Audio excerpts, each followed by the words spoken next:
Mesdames, Messieurs, bonsoir et merci de la fidélité à ce rendez-vous. Tout d'abord, les grandes lignes de cette édition. La coopération entre la Guinée et le Royaume d'Arabie Saoudite se renforce.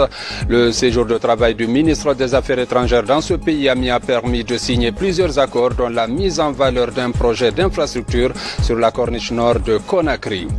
Au niveau de l'action sociale, la prise en charge des personnes vulnérables se poursuit. Certaines personnes ont reçu leur dossier de prise en charge pour des soins gratuits dans les hôpitaux. Au niveau des forces armées, pose de la première pierre du projet de construction du camp de Wendekenema dans la préfecture de Guékédou par l'inspecteur général des forces armées qui effectue une tournée dans les unités militaires et de la gendarmerie. C'est tout pour les titres. Une fois encore, bonsoir et bienvenue dans ce journal. Dans l'actualité, cette offensive diplomatique du ministre des Affaires étrangères en Arabie Saoudite, Dr Mori Sanda Kouyaté, a eu des échanges fructueux avec le ministre saoudien des Investissements. Plus de 50 hommes d'affaires du Royaume saoudien sont attendus à Conakry pour investir dans des projets. Le compte-rendu avec Makeme Donzo. Une volonté manifeste du gouvernement saoudien à hisser haut le niveau de la coopération avec la Guinée. Avec le ministre des Investissements d'Arabie Saoudite, Dr Mori Sanda Kouyaté a étudié de nouvelles pistes de partenariat. L'éducation, les télécommunications ou encore l'énergie figurent en tête de liste des domaines cibles. Je suis heureux de dire qu'après notre meeting, notre réunion, le ministre des Investissements a décidé de venir en Guinée avec au moins 50 ou 60 investisseurs saoudiens qui vont voir comment ils peuvent investir tout de suite en Guinée dans le cadre de la transition et au-delà de la transition. Le chef de la diplomatie guinéenne a présenté une situation d'ensemble bénéfique aux deux pays. Le Royaume est intéressé. Il se dit prêt à accompagner un pays frère depuis les premières heures de l'indépendance guinéenne. Les infrastructures routières font aussi partie des domaines prioritaires. Nous avons parlé de beaucoup de projets spécifiques, notamment la Corniche Nord, et puis beaucoup d'autres, je ne veux pas les citer, mais il y a beaucoup de projets qui sont déjà visés par les investisseurs saoudiens et par le gouvernement saoudien aussi.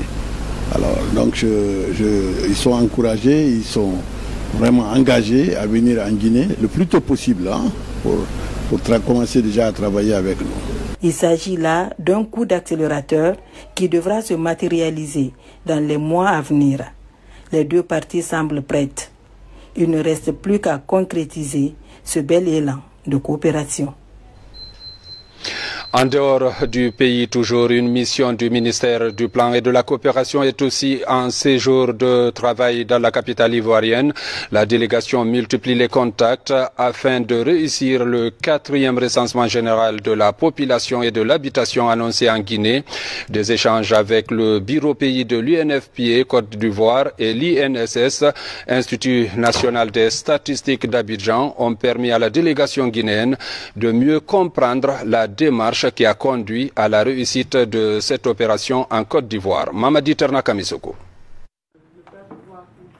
La qualité des données issues d'un recensement général dépend en grande partie de sa bonne planification. Soutien technique de la Côte d'Ivoire dans son opération, la représentante du bureau pays de l'UNFPA, Fonds des Nations Unies pour la population, reçoit la ministre du Plan et de la coopération internationale. Rose Paula Prissemou et sa délégation veulent des détails sur des aspects tels que l'utilisation des tablettes numériques dans la remontée des données, mais aussi sur la gestion des agents recenseurs et du matériel. Des débats fructueux qui augurent de perspectives heureuses pour la Guinée. Nous avons eu une discussion très fructueuse sur les avantages d'avoir UNFPA à ses côtés, sur les gaps et les défis auxquels l'on fait face dans le cadre de l'organisation d'un recensement depuis la préparation à la mise en œuvre, au suivi et à l'analyse des données. Ils ont mis l'occasion à profit pour poser toutes sortes de questions liées à la mobilisation, à la gestion des ressources matérielles pendant le processus, à la gestion des ressources humaines pendant le processus, et à discuter également des défis qui ont été les leurs pendant aussi le recensement. Cela nous permet aussi d'anticiper un peu les différents défis qui pourraient nous attendre en Guinée et de prendre les dispositions adéquates. À Abidjan, l'agenda de la délégation guinéenne est particulièrement chargé. Au siège de l'Institut national de la statistique de Côte d'Ivoire, les techniciens des deux pays prennent la parole et des propositions sont faites. Je crois que pour la réussite du 4e recensement de la Guinée, il y a l'élément important, nous on a parlé de la sensibilisation et de la communication. Je crois que c'est un élément important. Si cela est très bien pris en compte dans le 4e recensement de Guinée, je pense que vous pouvez pouvoir réussir. Il ressort des échanges que l'Institut national de la statistique, qui pilote le 4e recensement général de la population et de l'habitation, est sur la bonne voie en Guinée. Toutefois, vigilance doit rester de mise parce que des réajustements peuvent intervenir à chaque étape du processus, préviennent les experts. Et puis la BID, la Banque islamique de développement, finance 3 projets au compte des travaux publics. Dans cet appui figure la formation de 109 cadres en technique de gestion des projets archives. L'initiative vise à améliorer les compétences dans ce secteur clé du développement. Reportage Aboubakar Junior Kamara.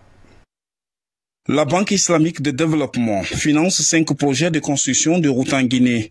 Parmi ces projets, la route Boké-Kébou et la route Mali-Yembéré vers la baie via la frontière avec le Sénégal. Dans l'accord de prêt de ces projets, une formation des cadres incluse dans le projet, avec pour thème comme partenariat public-privé, passation des marchés, gestion des projets et des archives. 109 cadres de département des infrastructures et transports sont outillés sous la gestion de ces projets. Dans l'accord de prêt, il a été exigé par nos partenaires pour accompagner la volonté aussi de l'autorité guinéenne de former les jeunes cadres. Vous le savez, avec les retraites, et les aînés nous quittent. Et si les jeunes qui restent au niveau des départements, il n'y a pas d'expérience, il n'y a pas de formation, ça perturbe un peu la mémoire institutionnelle. La formation s'est très bien passée. Les formateurs étaient à la hauteur. Les participants étaient attentifs, surtout avec le grand nombre de retraités. Il nous faut vraiment essayer de former les jeunes qui peuvent assurer la relève. Les différentes mutations dans les procédures de passation des marchés publics avec des nouvelles autorités de Guinée obéissent à des principes de transparence. C'est pourquoi la formation des cadres sur la gestion de ces projets est une priorité pour les partenaires techniques et financiers. À date, nous avons 3 projets au niveau du ministère des Infrastructures et des Travaux publics. Le projet dont nous avons participé à la remise des stations, il y a le projet Boké-Kébou et il y a le projet Labé Mali. La prise en compte de la formation des cadres qui gèrent les projets du programme de financement des routes est une nécessité pour l'État guinéen. Cela permettra de respecter les cahiers de charges pour une durabilité des infrastructures. Il faut dire aussi que la coopération franco-guinéenne se renforce davantage. En témoigne cette signature de 2 accords de prêt accordés à la Guinée par le Trésor français. Le premier porte sur le projet de migration de l'analogique vers le numérique à travers le déploiement de la TNT dans tout le pays pour un montant de 66 millions d'euros. Le second prêt concerne la construction des hôpitaux régionaux avec plus de 100 millions d'euros. C'est le ministre de l'économie et des finances et l'ambassadeur de France en Guinée qui ont procédé à la signature des accords en présence des membres du gouvernement. Enseignement à présent, au supérieur, on note l'inauguration à Dalaba d'un bloc pédagogique à l'Institut supérieur des sciences et de médecine vétérinaire. Le bâtiment est doté de toutes les commodités pour un meilleur apprentissage. Mounir Bari. Désormais, ce bloc pédagogique de l'Institut supérieur des sciences et de médecine vétérinaire de Dalaba porte le nom de la chef du département de l'enseignement supérieur.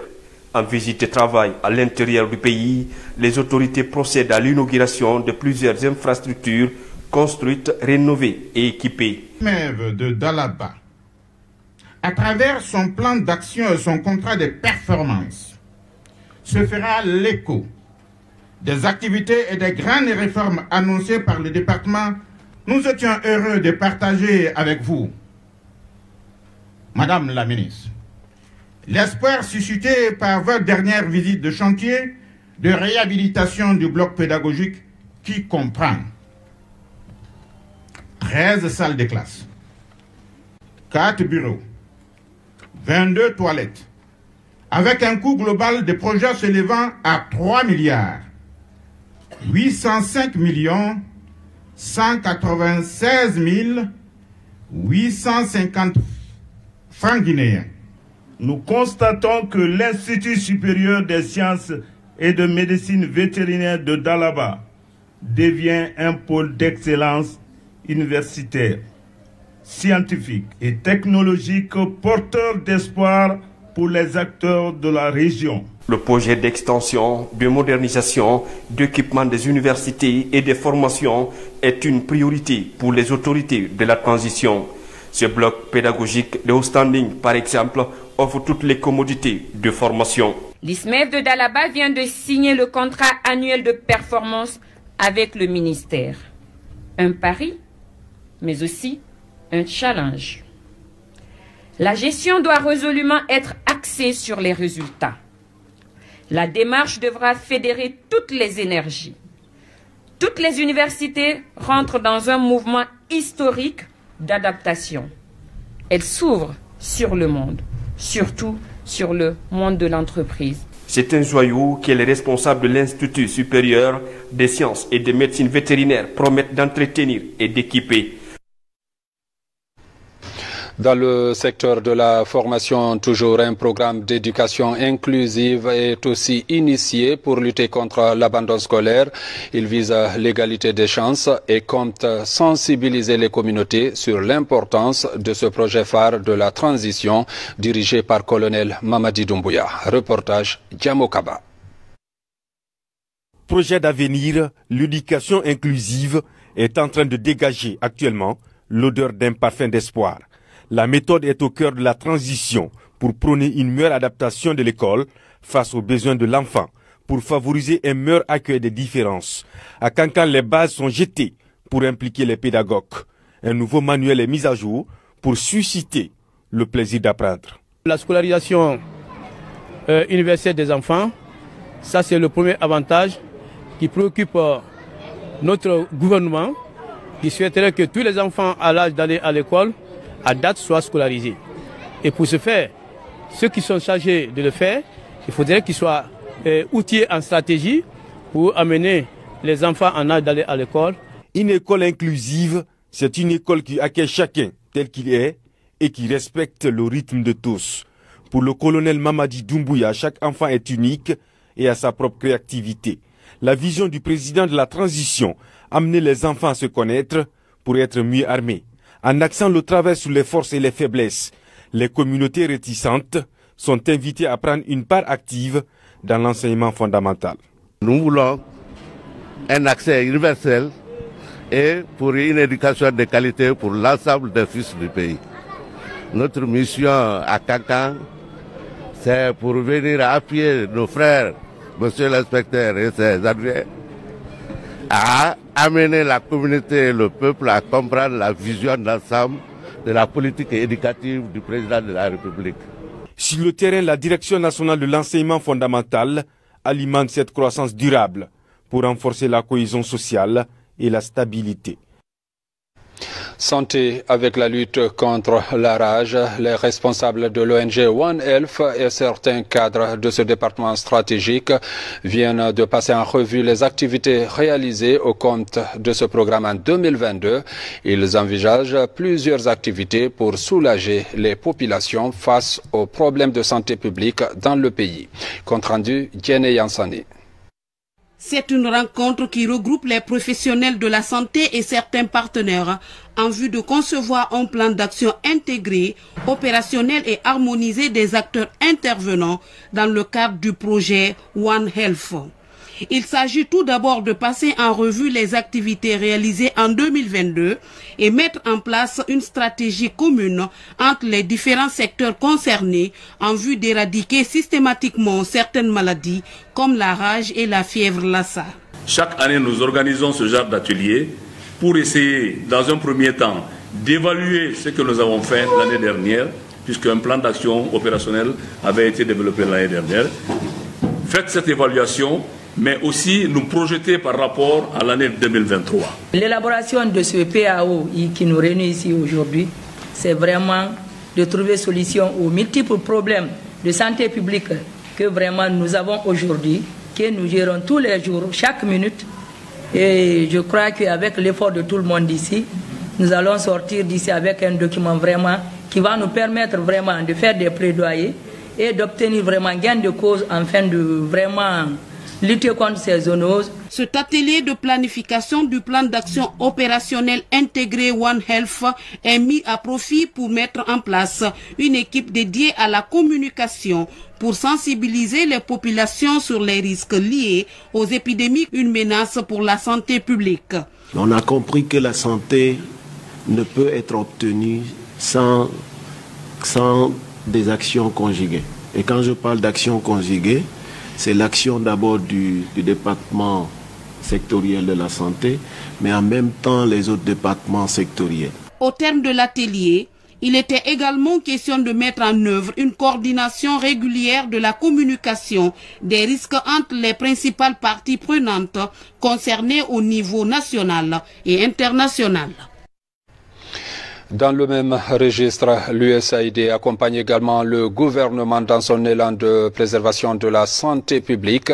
Son projet PSM vient de mettre à la disposition de l'inspection régionale de la santé de Boké un espace de stockage des produits pharmaceutiques hors d'usage, ceci pour réduire les risques de pollution environnementale. Reportage Mamadi Gassama. Au mois de septembre dernier, l'USAID, à travers son programme de la chaîne d'approvisionnement de la santé mondiale, a lancé un vaste programme de ramassage des produits pharmaceutiques hors usage dans 6 des 8 régions administratives du pays. Après les phases d'inventaire, de collecte et de ramassage, l'heure est à la remise officielle des espaces de stockage au ministère de la Santé à travers les inspections régionales de la santé. Première étape, la région de Boké. Je suis ici pour voir comment nous travaillons avec nous pour améliorer la santé des Guinéens grâce à la gestion de la chaîne d'approvisionnement. Nous sommes heureux de faire don du conteneur de stockage pour améliorer la gestion des médicaments de santé publique à Boké. Dans la région de Boké, cette opération a permis de ramasser 7 900 kg, soit environ 8 tonnes de produits pharmaceutiques hors usage. Ces efforts sont le fruit d'une synergie d'action entre le ministère de la Santé et le projet GAS-SC-PSM. La gestion de ces médicaments pharmaceutiques hors usage en Guinée reste aujourd'hui un des défis majeurs pour lequel le ministère de la Santé et de l'Hygiène publique cherche une solution efficace, efficiente et durable. Nous saisissons cette occasion pour vous exprimer notre profonde satisfaction et vous remercier très sincèrement pour ces dons. Monsieur le représentant de l'USAID, je voudrais réitérer au nom de son Excellence, Monsieur le Président de la République et de toute la population de la région administrative de Boké, notre détermination à renforcer la bonne collaboration entre la République de Guinée et les États-Unis d'Amérique. En mettant ces conteneurs à disposition, l'ambition des donateurs est de contribuer à libérer les espaces de stockage dans les formations sanitaires, mais aussi réduire considérablement les risques de pollution environnementale pour préserver la santé publique. La prise en charge des personnes vulnérables du pays se poursuit à travers le Fonds de développement social et de l'indigence.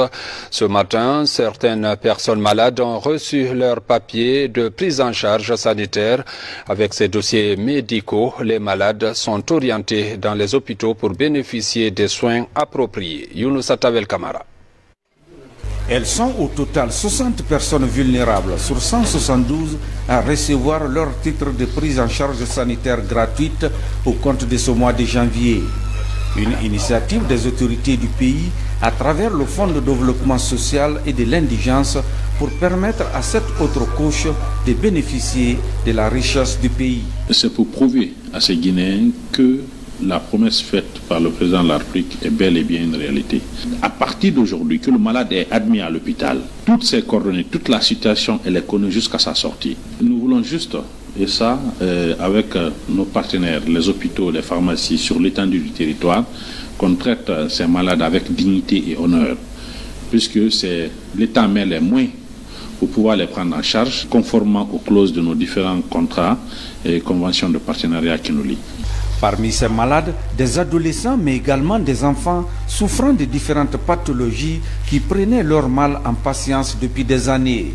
Par ces prises en charge gratuites du Fonds de développement social et de l'indigence, les patients seront orientés dans les différentes structures sanitaires et les pharmacies de la capitale. Je remercie le président de la République, je remercie le Premier ministre, le ministre de l'Action sociale et tous les travailleurs des fonds de développement social. C'est ma première fois de bénéficier d'une telle assistance. Je suis malade, ça fait 6 mois hospitalisé. Donc je suis très content, très ravi d'avoir cette assistance. Ce que vous avez fait pour nous, à travers cette prise en charge, les mots me manquent pour exprimer ma joie. C'est Dieu qui vous payera. Mon fils a perdu ses études à cause de la maladie. Nous remercions le président et les responsables de cette structure. Désormais, au lieu de 3 mois, le Fonds de développement social et de l'indigence prendra en charge un certain nombre de personnes vulnérables à la fin de chaque mois en vue de leur faire bénéficier gratuitement des soins médicaux à Conakry et à l'intérieur du pays. Cette initiative du chef de l'État, le colonel Mamadi Doumbouya, vient sauver des milliers de Guinéens vivant depuis des années dans une grande précarité. De la préfecture de Bofa, après qu'un incendie a calciné plus de 300 cases et leur contenu dans le district de Santi, l'Agence nationale de gestion des catastrophes humanitaires apporte des vivres aux sinistrés.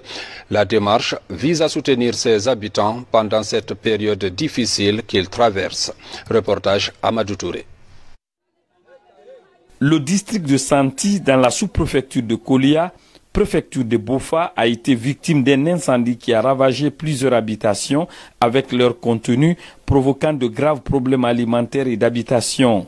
Face à ce triste constat, le gouvernement, à travers l'Agence nationale de gestion des urgences et catastrophes humanitaires ANGUICH, apporte un lot important de vivres et non-vivres à la population sinistrée. Ce qui nous intéresse, c'est quand la population est dans cette situation de sinistre qu'on intervienne pour donner au moins les denrées alimentaires et les non-vivres. Et vous avez vu l'engouement, comment la population a accueilli. Nous, ça nous va droit au cœur. Et c'est ce qu'on aime, c'est ce qu'on... On ne souhaite pas ces genres de choses, on ne le souhaite pas, mais quand ça arrive, et on intervient comme ça pour subvenir aux besoins de la population. Lors de cet incendie, plus de 300 cases et leurs contenus sont partis en fumée, créant la désolation au sein d'une population estimée à plus de 1395 personnes, essentiellement agro-pastorales, avec des revenus très limités. On remercie le président de la République, avec le président de la République, le sous-préfet, tous les délégués en un mot. Nous sommes contents, très ravis, parce que c'est la première fois depuis qu'ici est créé. Moi, je suis Ireko, on remonte tout, mais Dieu merci, c'est en ce moment que Dieu a accepté une aide bien jusqu'ici à Santé. ANGUICH a toujours été aux côtés de cette population. Si aujourd'hui le directeur général en personne et son cabinet ont eux-mêmes effectué le déplacement, c'est juste pour enfoncer le clou, comme pour dire que la souffrance de nos populations retentisse dans des bonnes oreilles.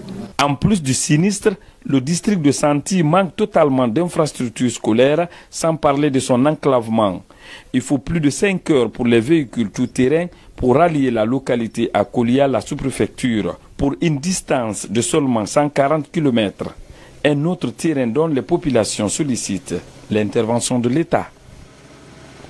Dans l'actualité encore, le gouvernement guinéen et la Banque mondiale viennent d'initier un projet de riposte d'urgence et d'appui au programme NAFA. Les acteurs du dit projet des préfectures de Tougué et Gawal sont formés sur l'application des instruments clés de sauvegarde environnementale et sociale. Abdoulaye Diallo, Sarafdine Diallo. La relance du secteur minier, la stabilisation des indicateurs macroéconomiques et le renforcement de l'attractivité économique sont entre autres succès, fruits de la politique économique enclenchée ces dernières années. Malgré ces efforts, la réduction de la pauvreté reste un défi majeur. Pour corriger cette insuffisance, le gouvernement a mis en place l'Agence nationale d'inclusion économique et sociale. En plus de répondre aux nombreux défis liés à l'inclusion financière et sociale, cette agence contribue à l'évolution du dynamisme économique de la Guinée. Là aussi, rechercher à Gawal et à Tougué est d'améliorer les compétences des différents acteurs pour la prise en compte des aspects environnementaux et sociaux dans le projet. Nous attendons des participants qu'ils fassent une restitution des connaissances acquises auprès de leurs services respectifs. Aujourd'hui, l'ANIES est considérée comme un vecteur de redistribution des fruits de la prospérité économique. Une motivation pour le gouvernement et la Banque mondiale d'initier le projet de riposte d'urgence et d'appui au programme NAFA. Ce que je ne connaissais pas hier, j'ai compris aujourd'hui. Ça veut dire quoi? Au sorti de là, nous serons maintenant le porte-parole de l'ANIES à travers tous les villages, secteurs ou districts. Moi, je vais planifier une tournée de sensibilisation dans tous ces districts relevant vraiment de la préfecture de Gawal afin de les expliquer, même s'il faut dans les langues du terroir, le contenu vraiment de ce qui a été fait durant ces 3 jours ici. Les femmes de Tougué, désormais, on saura comment faire pour améliorer nos conditions de vie à travers certains groupements qui sont là, déjà, qui sont en activité. Dans la protection de cet environnement, on est vraiment engagé et nous remercions Agnès. Cet échange offre également l'opportunité aux acteurs de faire une analyse comparative entre les normes environnementales et sociales de la Banque mondiale et la législation environnementale nationale. Surtout, spécifier leur rôle et responsabilité dans la gestion environnementale et sociale du projet. Je vous l'annonçais aussi dans les titres tournés de l'inspecteur général des forces armées guinéennes. Il s'agit d'un contrôle des effectifs, des équipements, des infrastructures et des armements dans les unités militaires et de gendarmerie du pays. Dans la 4e région militaire, le général de brigade Abdoulaye Keita a présidé aussi à la pose de la première pierre de la construction du camp militaire de Wende Kenema, c'est dans la préfecture de Guékédou. Reportage sergent-chef Abdul Kader Kamara, correspondant de la presse militaire. Cette mission de l'inspecteur général des forces armées guinéennes vise à faire le point sur la situation du personnel dans les garnisons, dresser l'état des lieux des infrastructures réalisées ou en chantier, de Kissidougou à Youmou en passant par la portion centrale. Toutes les unités de la 4e région militaire ont été sillonnées par la mission. Touchez du bout du doigt vos conditions, à commencer par le personnel, les matériels, les infrastructures, les moyens mobiliers ou que vous avez hérités, qu'on ne vous a pas fait passer à la passation de service. Vos engins, véhicules, camions, vos installations, les travaux qui ont été financés par l'État, qui sont en train d'être exécutés, ceux qui ont été exécutés, voir tout, contrôler aussi vos finances. Dans les bataillons et compagnies de Guéguédou et de Kissidougou, l'inspecteur général des forces armées guinéennes a procédé à la remise de plusieurs engins roulants au nom du ministre de la Défense nationale. Remercier tous les chefs, à commencer par le président de la République. Nous sommes très contents pour l'obtention de ces motos, parce qu'il y a des pistes ici, même la Jeep ne peut pas aller. Donc avec ces motos, on peut bien se rendre dans ces positions. Après la visite des unités de Macenta, Nzerekore et Yomu, l'inspecteur général des forces armées guinéennes a inauguré le nouveau bâtiment du PA frontalier de Zobela dans la préfecture de Lola. Dans l'arrière-pays encore, le programme Zéro Faim se poursuit avec le PAM. Il s'agit de soutenir l'autosuffisance alimentaire à travers l'appui à la production. À Nieng, l'ONG a mis à disposition des communautés un magasin d'une capacité de 100 tonnes. Cet appui vise à faciliter le stockage de certains produits. Reportage Lancé Kamisoko. Par cette coupe de cordon, ce magasin de stockage d'une capacité de 100 tonnes est remis aux communautés de Nieng dans le cadre du projet Village Zéro Faim du Programme alimentaire mondial PAM. Il est réalisé par le Centre d'appui aux actions de développement communautaire CADEC. L'objectif est de faciliter le stockage des productions issues des champs aménagés pour la sécurité alimentaire dans ce district de la commune rurale de Kobela. Village Faim Zéro qui a pour objectif que les communautés ciblées deviennent indépendantes pour assurer leur propre sécurité alimentaire et nutritionnelle grâce à l'amélioration des moyens de subsistance, une protection sociale efficace et une gestion communautaire inclusive. Nous sommes vraiment très satisfaits du résultat et nous espérons que vous saurez bien prendre soin de ce magasin en le valorisant, afin que les prochaines missions qui viendront dans quelques mois puissent trouver que le magasin n'est pas délabré, isolé et qu'il soit vraiment mis en valeur. Dans une ambiance bon enfant, ces bénéficiaires expriment leur satisfaction du geste fait à leur endroit. Grand bijou que vous appelez moyen de stockage de produits. Et à 500 mètres de vous ici, PAM, je vais déjà donner un parfum de plus de 5 hectares pour faire des récoltes périodiques avec une variété parfumée. Et que désormais, le village Niaï va être déclaré fin zéro. Avant, on travaillait, mais on ne gagnait pas assez. Donc les rendements étaient très faibles. Mais actuellement, les rendements de nos cultures sont escomptés. L'infrastructure est inaugurée au moment où les communautés de Niaï entament la première culture du riz à haut rendement au compte de la campagne agricole 2023. Les érudits du village de Katuguma dans la préfecture de Boké viennent d'initier une rencontre religieuse. Objectif, sensibiliser les Guinéens en général et les jeunes de la localité en particulier sur l'importance du vivre ensemble et la consolidation de la paix en cette période de transition. Reportage Bakari Bambakonde. Le district de Katuguma dans la préfecture de Boké, ville sainte par excellence. Les érudits de ce village décident ainsi d'invoquer la grâce divine par le biais du Saint-Coran pour la consolidation de la paix et de l'unité nationale en cette période de transition, mais également pour le développement de leur localité à travers la réalisation des infrastructures sanitaires et scolaires. Depuis les temps immémoriaux, les sages nous conseillent toujours que le progrès se réalise dans la paix. Et que l'islam, son arme la plus efficace, c'est la paix.